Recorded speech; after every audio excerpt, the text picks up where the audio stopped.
నమస్తే అండి. దీపావళి వల్ల ఏమైనా గాయాలైతే, ఏదైనా ప్లేస్‌లో కాలితే, మనం ముందుగా తీసుకోవాల్సిన ప్రథమ జాగ్రత్తల గురించి ఇందులో చర్చిద్దాం.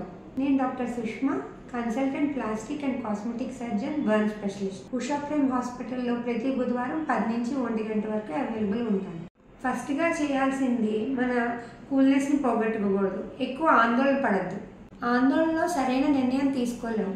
కాలిన గాయాన్ని వెంటనే 10 నుంచి 15 నిమిషాల వరకు చల్లని నీటితో కడగాలి. అంటే రన్నింగ్ ట్యాప్ వాటర్ అయినా పర్లేదు, ఐస్ వాటరే అని ఏమీ లేదు.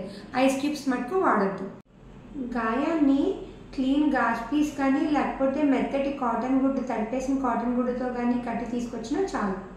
బట్టలు అంటుకున్న వెంటనే మనకి అది వదులుగా ఉంటే ఏదైనా కత్తిరి పెట్టి కట్ చేసేయండి.